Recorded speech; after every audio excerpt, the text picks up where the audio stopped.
warahmatullahi wabarakatuh.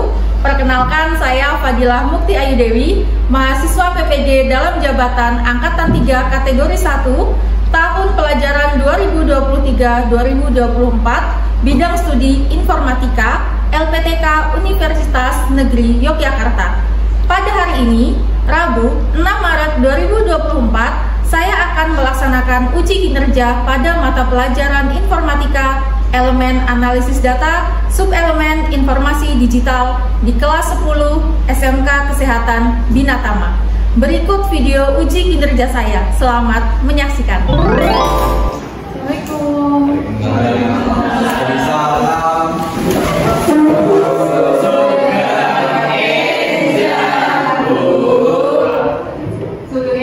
Silahkan duduk.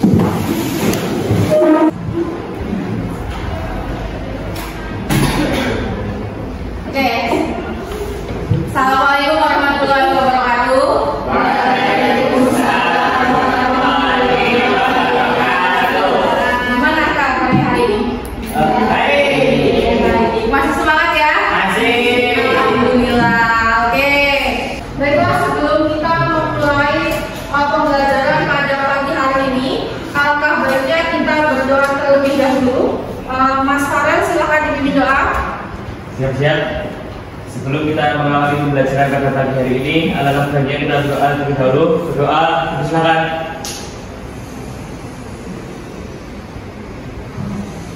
Coba. Aisyah, Brenda, Karisa, Febriani, Filina, Yuzadion, Indah, Sabrina.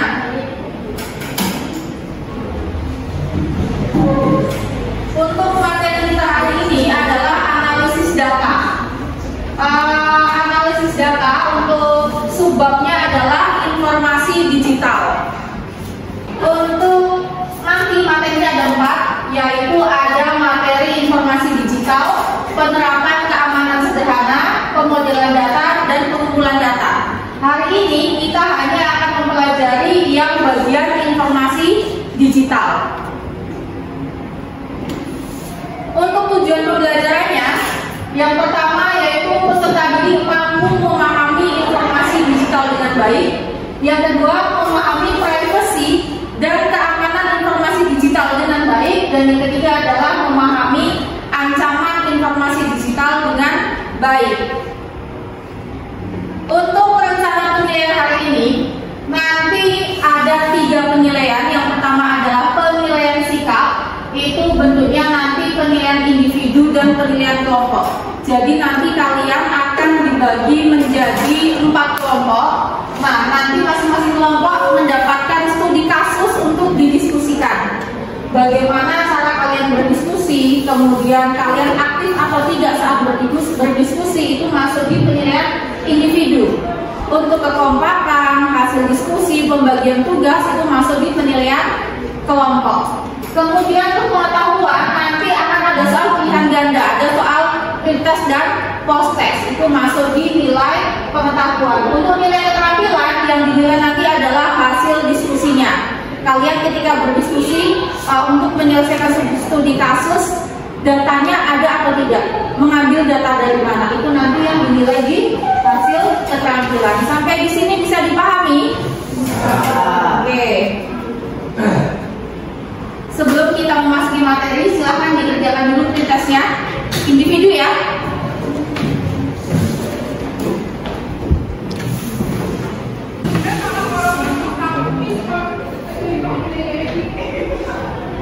Sudah selesai ya? Baiklah, kita lanjutkan. Yang pertama di materi ini adalah mengenai informasi digital. Kalian pernah mendapatkan informasi digital? Pernah. Informasi dari mana?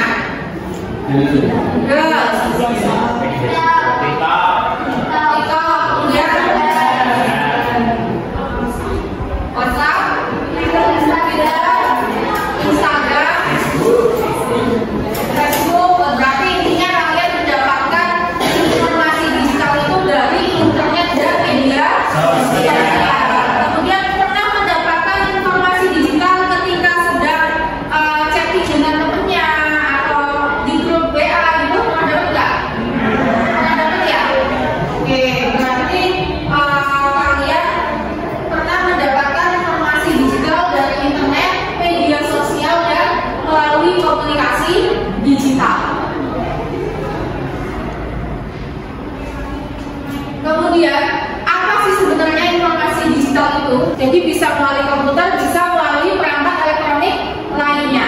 Perangkat elektronik lainnya contohnya apa? Ada handphone, kemudian televisi, gitu kan? Kemudian informasi digital ini bisa berupa teks, gambar, ataupun suara, bisa juga dalam bentuk video. Jadi adanya informasi digital yang terkoneksi dengan internet, media sosial, dan komunikasi tadi, kita bisa mendapatkan informasi dari akses jarak jauh. Tidak hanya informasi-informasi yang ada di sekeliling kita, tapi kita bisa mendapatkan informasi dari belahan dunia lain. Nah, informasi digital itu juga bisa disimpan dalam berbagai format file, seperti format PDF, dokumen, JPG, atau PNG, atau JPEG, MP4, dan format lainnya. Kalau dari email, kira-kira sudah pernah mendapatkan informasi atau belum? Informasi melalui email? Sudah? Ya, contohnya informasi apa, Mas? Kayak ini promosi penawaran hadiah, apa pernah dapat nggak? Hoax juga ada ya, bisa melalui email juga. Kalian punya email nggak? Pernah dibuka nggak emailnya?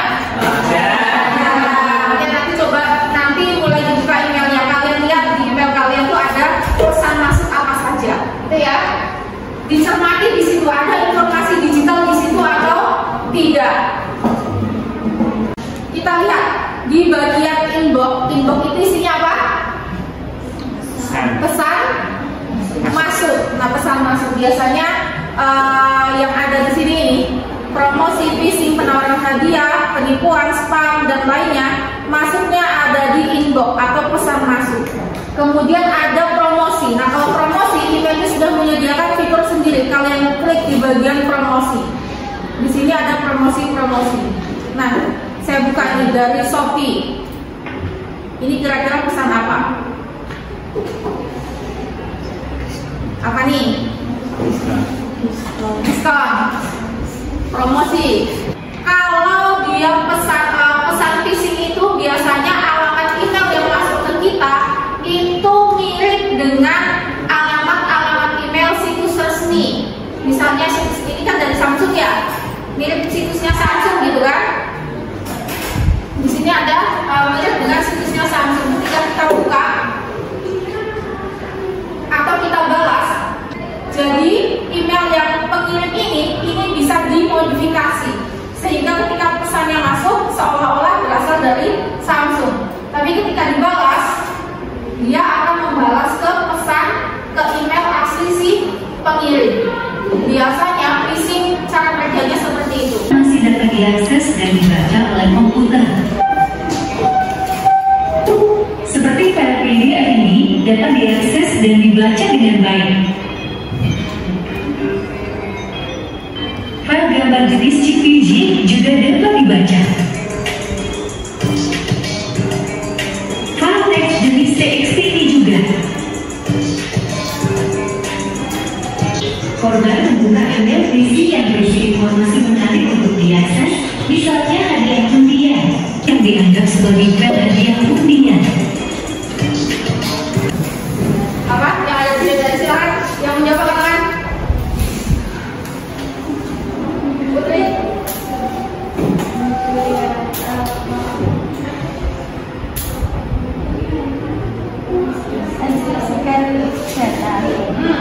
Awalnya di mana tadi?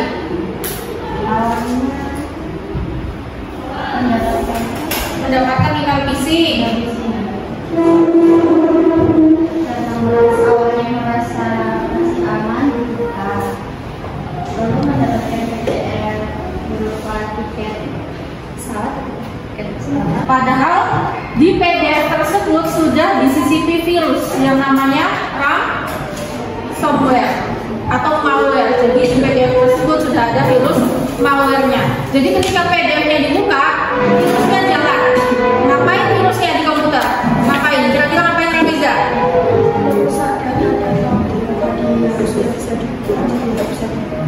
Merusak data yang tadinya bisa dibuka menjadi tidak bisa dibuka. Kemudian apa yang dilakukan? Yang tadi meminta terpusat. Oke, pelakunya pengirim email tadi meminta tebusan. Gitu. Jadi hati-hati dengan email phishing, gitu ya. Nah, virus tersebut tidak hanya menyerang komputer atau laptop, tapi bisa juga menyerang handphone. Jadi hati-hati kalau mendapatkan informasi digital, harus dicek dulu validitasnya dan pengirimnya siapa. Hal sederhana yang bisa kita lakukan untuk penerapan keamanan sederhana. Yang pertama adalah memasang password pada dokumen pribadi. Jadi dokumen kita seperti Microsoft Word, kemudian PDF dan lainnya itu bisa kita kunci. Dokumen tersebut hanya bisa dibuka ketika kita memasukkan kuncinya atau bisa kita kasih password. Seperti di handphone kalian juga gitu kan? Mungkin ada yang WA-nya dikunci biar temennya nggak bisa buka WA-nya sembarangan, gitu kan? Yang bisa membuka kuncinya siapa? Kalian yang tahu kuncinya. Oke, selanjutnya kita akan berdiskusi kelompok. Saya bagi dulu kelompoknya, Maidiva dan Rameza. Kelompok 3 adalah Febriani, kemudian Laila, Najma,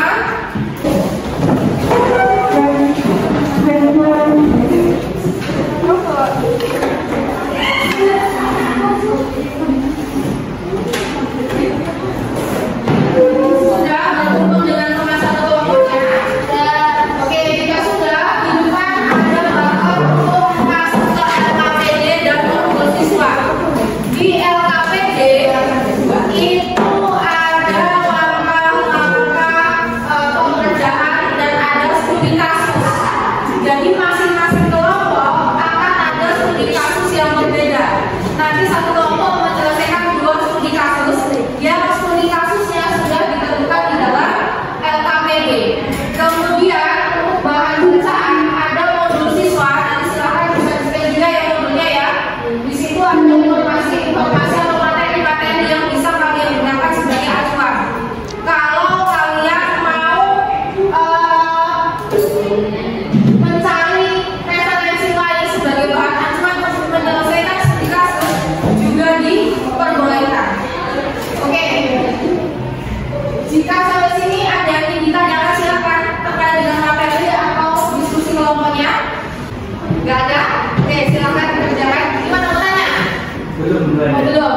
Oke, silakan dikerjakan dulu. Dibuka LKPD-nya dan dicermati modulnya. Untuk masing-masing kelompok, silakan menunjuk satu siswa untuk menjadi ketua kelompok. Kemudian ketua kelompoknya atau bagi tugas, ada yang mungkin mencari data untuk menyelesaikan studi kasusnya, ada yang mencari data apa, kemudian ada yang membuat atau menyiapkan slide untuk presentasi hasil diskusinya. Begitu ya. Silakan ditutup dulu. Tindakan untuk kasus 9 bulan.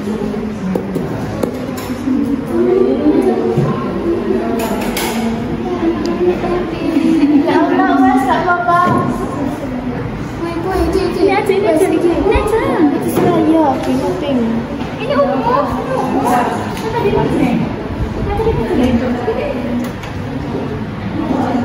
Kelompok 1. Kelompoknya siapa? Ini. Kelompoknya Marisa kelompoknya. Kemudian tugasnya ngapain? Rina. Apa tugasnya? Yang ini yang bertugas mencari data untuk menyelesaikan kasus siapa? Sebelum dianalisa, mencari misalnya ada kasus ini nih, kasus ini kira-kira kita bisa menyelesaikannya dengan cara apa? Itu kan kalian harus mencari sumber-sumber, yang kan harus mencari sumber-sumber kan yang bisa digunakan sebagai acuan untuk mengerjakan atau menyelesaikan studi kasusnya. Tugasnya siapa itu? Ini sama? Sabrina. Kemudian yang menyiapkan slide presentasinya siapa? Erin. Oke.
yang kedua mencari data untuk menyelesaikan kasus yang kedua. Nanti kalau sudah ada datanya, kalian diskusikan satu persatu kasus yang ini dulu diselesaikan. Diskusikan berempat. Ini gimana ya? Udah selesai? Ya, Kurang? cara menanggulanginya kan banyak ya kan nggak pernah pasal tapi harus lagi yang kedua pertimbangan ya tapi kalau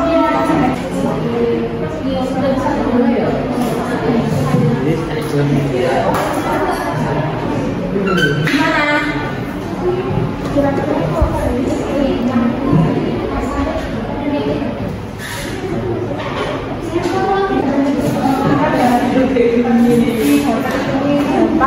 dari kasus yang sama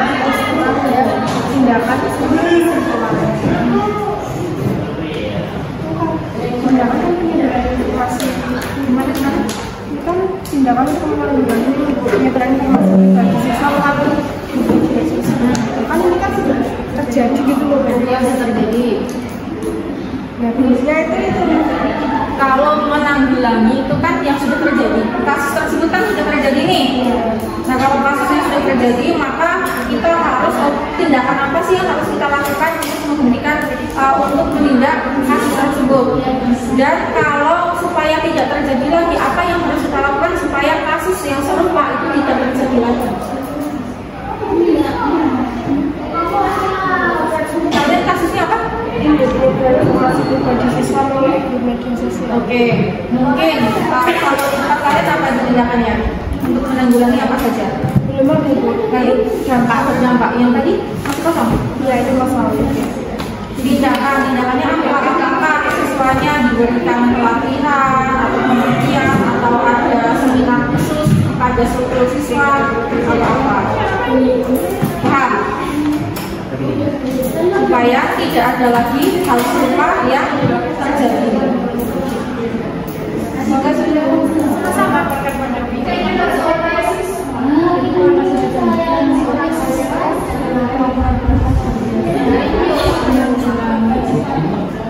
Cara mengatasi kan diatasi itu yang diatasi diatasi tahu kalau diatasi itu harus kalian menanggapinya dengan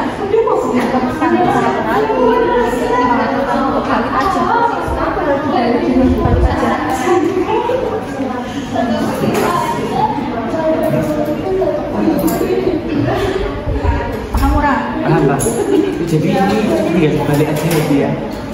Mengatasi ini. Jadi kan dia apa tadi kasusnya? Pengambilan data di Instagram. Kita kan harus mengatasi itu dulu kan. Gimana caranya masalahnya teratasi, datanya tidak diambil lagi atau apa, mengatasi hal itu bagaimana?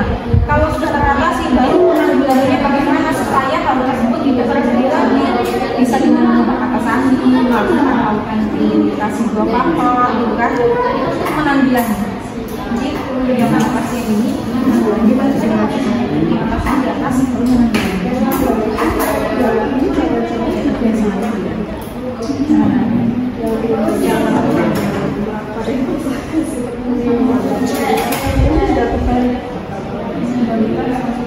iya itu mengatasi bukan himpunan pada siswa itu mengatasi jadi ada masalah apa nih kalau diatasi masalah diselesaikan dulu ini untuk menyelesaikan masalahnya ini untuk menanggulangi supaya tidak terjadi lagi supaya kalau itu tidak terjadi lagi gimana caranya untuk memperkuat sistem keamanannya meningkatkan edukasi tentang hak cipta kekayaan intelektual dan lainnya hingga membangun kerjasama.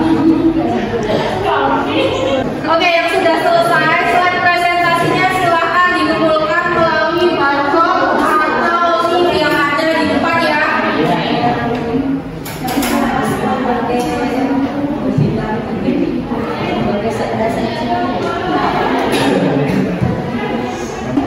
Nanti kan masih nanti kan? Ya pas kali. Sudah dikumpulkan ya? Sudah. Sekarang dipresentasikan. Nah ini dulu yang pertama mengumpulkan. Yang siapa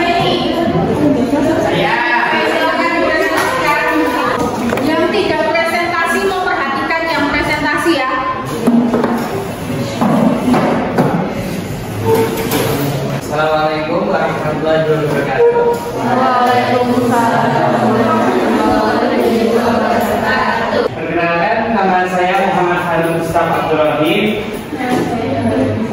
Saya Brenda Sagyani Fatalista. Yang pertama, studi kasus. Seorang siswa yang rajin menggunakan media sosial menemukan bahwa Instagramnya telah diretas oleh seseorang yang tidak dikenal. Informasi pribadi seperti foto-foto pribadi dan percakapan pribadi telah tersebar luas.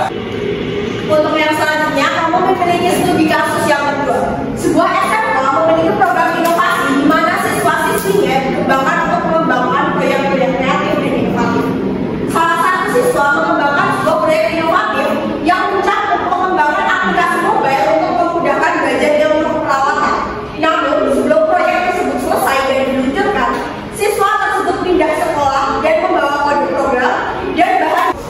Sekolah memiliki beberapa grup media sosial yang digunakan untuk berkomunikasi dan berbagi informasi antar siswa, guru, dan staf sekolah.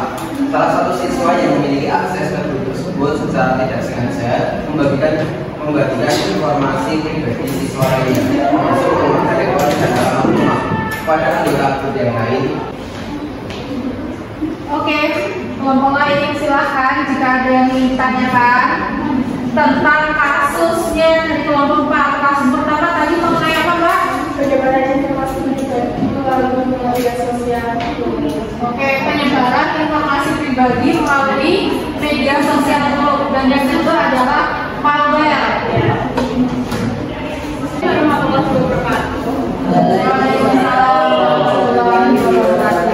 Kami dari kelompok 3 akan presentasikan hasil diskusi kami. Maka saya ambil dari beberapa pendidikan yang menghormati supaya intelektual dan konsekuensi dari tutorial desain grafis, baik di kalangan perancang maupun desain desain. Yang kedua, menetapkan undang-undang yang kuat dan menegakkan hukum yang tetap terhadap pelanggaran hak karyawan intelektual, termasuk tutorial desain grafis. Yang ketiga, penggunaan menandai desain grafis untuk mengidentifikasi asal-usul dan pemilikan desain serta menjaga penggunaan media. Seorang siswa SMK yang menggelar sebuah perusahaan farmasi menjadi korban pencurian data perusahaan oleh seorang karyawan yang tidak jujur. Karyawan tersebut mengakses data sensitif perusahaan yang termasuk informasi rahasia dan rancangan produk dan tujuannya kepada pesaing perusahaan. Hal ini mengakibatkan kerugian finansial dan reputasi dari perusahaan. Apa? Boleh mau bertanya atau menambahkan? Boleh. Mau menambahkan? Menambahkan untuk dampaknya juga depresi ya. Depresi bisa jadi juga ya. Mungkin karena dia malu, terlalu dipikirkan malu kalau fotonya sudah tersebar, dipendam sendiri, rasa gelisahnya bisa lama-lama mengakibatkan depresi. Kemudian solusinya apa? Melaporkan kepada tidak berwajib segala media sama dan kebebasan diri dan menjaga tujuan yang tidak sesuai. Jadi hubungan-hubungan yang tidak baik, mungkin pertemanan yang tidak sehat bisa ditinggalkan. Memilah temannya, bukan memilih ya, memilah. Jadi semuanya teman nanti dipilih lagi kamu mau dekat sama siapa. Kemudian kesimpulannya kita harus bijak dalam mengambil keputusan dan menjaga privasi. Jadi kita memang harus membatasi privasi kita. Handphone ya tidak usah sembarang orang yang bisa mengakses, ya kan? Jadi tadi semuanya sudah presentasi. Untuk kasus-kasusnya tadi bagaimana? Kasus-kasus yang ya cukup dekat dengan kehidupan kita sehari-hari, gitu ya. Jadi kalau misalnya nanti setelah pelajaran ini ada kasus-kasus serupa yang terjadi, kalian sudah tahu bagaimana cara menanggulanginya. Atau mungkin ada yang pernah menjadi pelaku dari ancaman informasi pribadi, besok lagi tidak lagi melakukan hal tersebut. Oke, untuk hasil diskusinya tadi sudah bagus, sudah baik, pemahamannya juga sudah bagus ya, sudah ada pemahaman gitu kan mengenai informasi pribadi dan ancaman keamanan digital. Kemudian beberapa masukan saya tadi untuk yang kelompok yang terakhir presentasi kelompok berapa? Kelompok 3. Dampaknya dulu nanti diedit ya, dampaknya ditaruh sebelum cara penanggulangan dan cara mengatasi. Kemudian untuk semuanya tadi masukan-masukan dari temennya atau ada pertanyaan dari temennya bisa mungkin nanti ditambahkan di slide presentasinya. Oke ya, itu saja. Kemudian kira-kira kalian mendapatkan apa dari pembelajaran di hari ini? Ke contoh tentang phishing yang di email tadi nunggu video itu. Oke, apa lagi? Silakan. Saya. Ya, silakan ya. Macam-macam ancaman yang dapat mengancam informasi digital. Oke, ada lagi? Sabrina? Tidak? Karisa? Oke, silakan Farel. Mengetahui cara menanggulangi ketika kita dihadapi langsung dengan ancaman itu tadi. Ancaman keamanan digital. Ya. Oke. Lebih bisa mengelola data informasi pribadi tidak? Ya. Bisa ya? Ya, jadi kalau data informasi pribadi itu data yang penting yang seharusnya kita jaga. Jadi tidak sembarang kita umbar di media sosial. Ya, jadi data pribadi ada apa aja? Nama lengkap, alamat rumah, tanggal lahir, nomor telepon, foto pribadi, nama ibu. Itu ya, itu data pribadi yang harus kita lindungi. Data-data pribadi lain seperti nomor rekening dan lainnya, nomor KTP atau nomor nama itu juga data pribadi yang seharusnya tidak kita sebar luaskan. Untuk pembuatan password yang baik bagaimana? Tidak menggunakan tanggal lahir. Tidak menggunakan tanggal lahir. Kombinasi huruf dan angka. Menggunakan kombinasi huruf, angka dan karakter. Kemudian menggunakan kata sandi yang tidak mudah ditebak. Nah, itu kiat-kiat bagaimana kita membuat kata sandi supaya kata sandi kita tidak mudah ditebak orang lain dan akun kita tidak mudah diretas. Kemudian untuk menggunakan jaringan pribadi bagaimana? Ketika kita akan menggunakan hotspot pribadi, menyalakan teknik dari HP kita, seharusnya bagaimana? Password. Menggunakan password. Jadi ketika menyalakan teknik harus di password supaya tidak ada serangan melalui jaringan internet. Oke, gitu ya. Oke, bisa ya menangani ancamannya ya. Menanggulanginya juga bisa ya. Oke.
kita.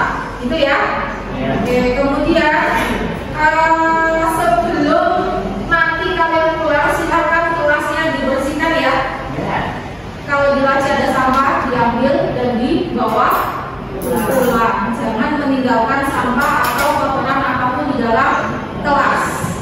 Oke, sebelum saya ini ada mungkin ada yang ingin ditanyakan.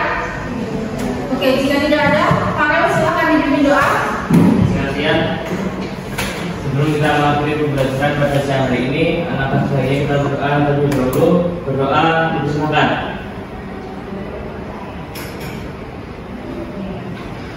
Cukup. Baiklah, untuk pembelajaran